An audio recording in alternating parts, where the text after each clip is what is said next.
Hey everyone, and welcome to RUBIN'S Mind Lab, where we break down the latest research into what it really means.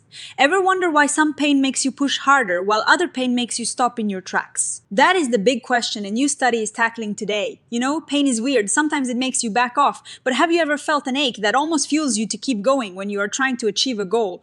Well, researchers are starting to figure out that not all pain is created equal, and it doesn't always affect us the same way. This study dives into that very idea. It asks, how does the type of pain we experience change how much force we can produce when we're trying to maintain a certain level of effort? They wanted to compare two different kinds of pain. First, there is pain that is created in a lab specifically to test our reactions. In this case, they use thermal pain, which is like a controlled hot or cold sensation that can be unpleasant or painful. They applied this to one arm, the contralateral arm, meaning the opposite arm from the one they were using. And second, there is pain that happens naturally, like the soreness you feel in your muscles after a good workout. This is naturally occurring muscle pain. So how did they test this? They got 40 volunteers, young adults, to come into the lab. They had them do a hand grip exercise, squeezing a handle. The important part is that they weren't just told to squeeze as hard as they could for a certain amount of time. Instead, they were asked to squeeze just hard enough to feel a specific level of effort. Think of it like trying to keep a dial at a certain setting on a machine, but the dial is your own feeling of exertion. They did this at two different effort levels, a light one and a hard one. They ran these tests over a couple of visits. In these visits, they would introduce either the painful thermal stimulation to one arm or just a warm, non-painful sensation. This allowed them to directly compare what happened to their hand grip strength when they felt that specific type of pain versus when they felt nothing special. The muscle pain, on the other hand, came naturally from the hand grip exercise itself. They could control the effort level, and that naturally affected how much muscle pain they felt. Now, here is where it gets really interesting when they introduced that controlled thermal pain to the arm opposite the one they were squeezing with. Something surprising happened. Instead of making them weaker, they actually squeezed harder. Yeah, you heard that right. When they felt that thermal pain, their hand grip force went up.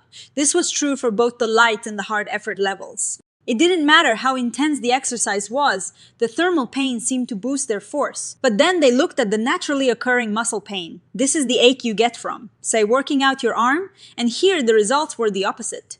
As their muscle pain increased, their force production went down. It was like the body said, ouch, this is my own muscle hurting, I need to back off. It is a direct contrast to the thermal pain.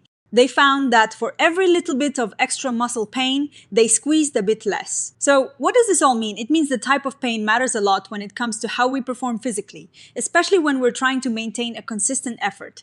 That lab-induced thermal pain, applied to an arm not doing the work, actually seemed to make them push harder. This might be because the brain is trying to distract itself from the pain by focusing more on the physical task. Or maybe it is a protective mechanism to avoid drawing more attention to the unexpected sensation. On the other hand, the pain that comes from the actual muscles you are using, the naturally occurring muscle pain that consistently made people weaker.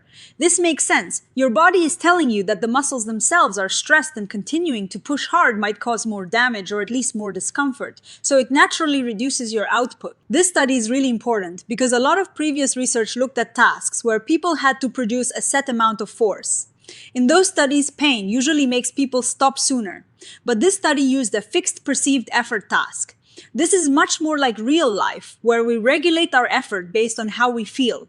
It shows that when we have control over our effort, pain's effect changes. Thermal pain, in this context, didn't inhibit performance, it actually enhanced it. It really makes you think about how our brains interpret and respond to different signals of harm or discomfort.